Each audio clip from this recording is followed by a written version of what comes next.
My name is Kalunge. I was born in Meru and I've grown up largely in the village, which is something that I attribute so much to what I am today. I believe there is something unique about being in the village that really makes people to be who they are. And some challenges out there, they really help us, those who have been there, to be able to cope with the world as it is today. My personal belief is that I believe you can be whatever you want to be. I've always believed that what I want to achieve, somehow I can get it. It may take time, but I think that has also helped me to stay very grounded and to more often than not stay content with who I am, even as I aspire to be a better person. My life outside of work, I think it's my family comes as my first, especially my children. Just wanting to see them be the best that they can be, seeing them grow. Right now they are young adults, and seeing them grow over time, it's not been easy, but I think that's one of the main motivator for me in life. And I believe, like I said, you can achieve what you want. So somehow through my family, through my children, I've seen that happening a lot, and that gives me a lot of drive. Not really. I didn't even know I would be exactly a trainer, but I discovered my ability to train while I was still in the corporate space as an employee. I always found myself kind of like volunteering and giving myself for, when staff would come, new staff or people in my department, my other fellow staff, I would always find myself wanting to train them. And also when we were there's something we used to call 360-degree performance appraisal. You're appraised by juniors, those who are at your level and those who are higher. I always used to score very high when it came to training and mentoring others. And so over time I realized actually that is my natural me. So when I stepped out of the corporate space, it was the easy space also to go into. And I find it very enjoyable and very enticing for me even to date.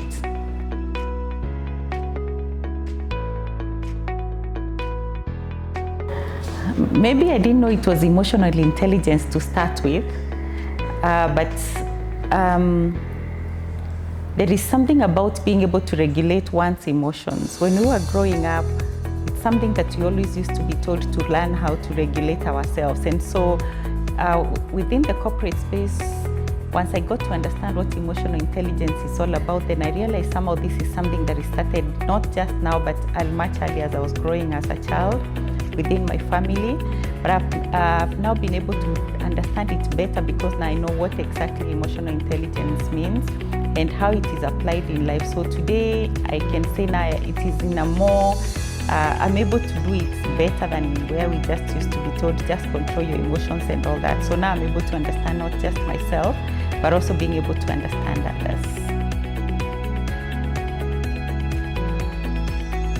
I think one of the things that I like to remember a lot is when I was mostly an employee, let me say that, I worked in the banking industry. And I had a team of people who used to report to me. And I think one of the things that I feel very proud of is when I meet them today, and most of them, they tell me that, because of you, I am what I am today, or because you taught me how to do this, or you helped me think through this situation. Now I'm able to do things better, or my life is better. That for me, I think is one of my highest moments of my life. When I see the people that I've interacted with, or people that who have come across my life, and their lives is better. And this is not just within that space. Currently, as a consultant, I also work quite a bit with business people, and hearing them say that one or two things that maybe I trained them or I taught them has really made a difference in their business, or how they're doing, how they're carrying on their, how they're dealing with people in the organization, really gives me a lot of high. So yeah, those are some of my great moments.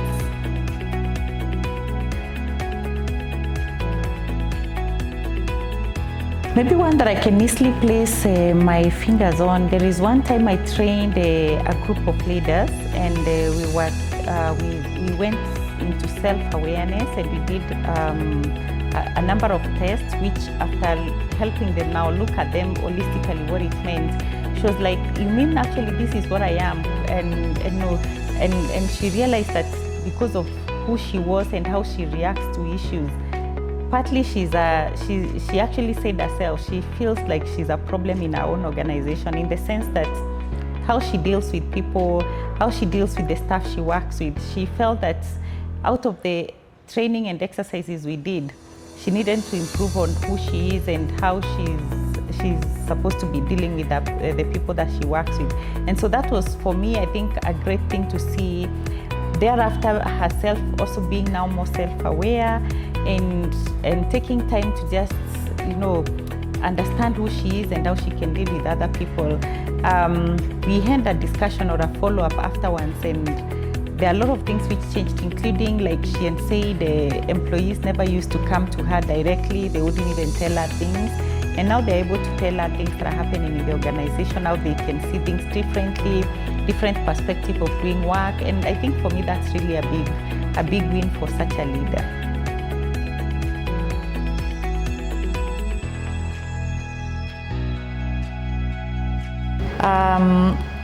I'm a person, as a person, one of the things I do when I feel like there's a lot of stress or there's a lot of weight around myself or within, the things I'm doing, then the thing that I do most is taking deep breaths.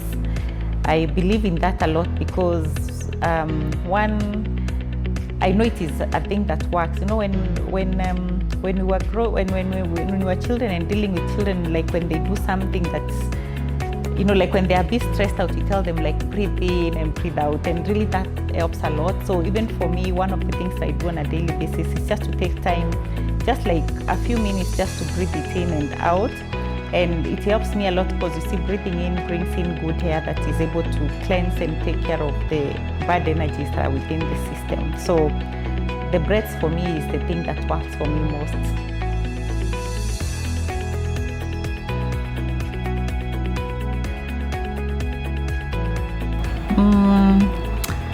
There are quite a number, but I think one of the key things is, I think I would pick two. Not in any order, but let me start with empathy.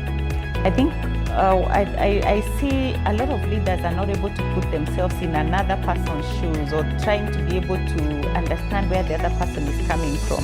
And that, in the process, it blocks even the listening abilities that the leader has. So they're not able to hear exactly what the other person is saying. And in the process, they may end up even hurting them, may end up misunderstanding each other, their communication issues, and just causes a lot of unnecessary bad blood between people.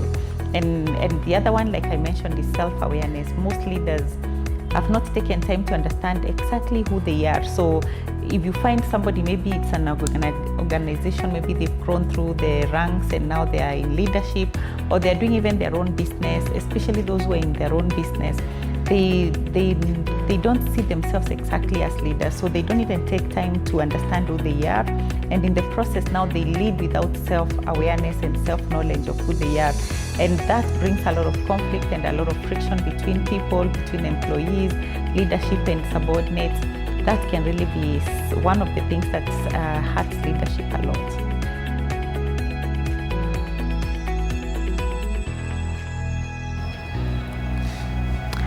I think because of the way emotional intelligence is talked about out here, I think someone starting their journey, first I would just say, take your time to just understand what it is all about. Probably there are things you've been doing that are directed towards it without knowing. And for some people, even the way they are naturally, the way they're wired internally, they already do it. So first is to just try to get to understand what it is all about, and then over time now start getting to put yourself into those motions of the various pillars within emotional intelligence to be able to see how now you bring your own self into getting that. Say, for example, like you said, self-awareness, self-regulation of your own emotions, understand who you are, and then slowly get to understand and apply them in your life slowly. Like, don't take it all at once, just because it requires a lot of transformation from within, changes of how you do things, perspectives of how you see things. And so just take it one thing at a time so that you don't also overwhelm yourself in the process.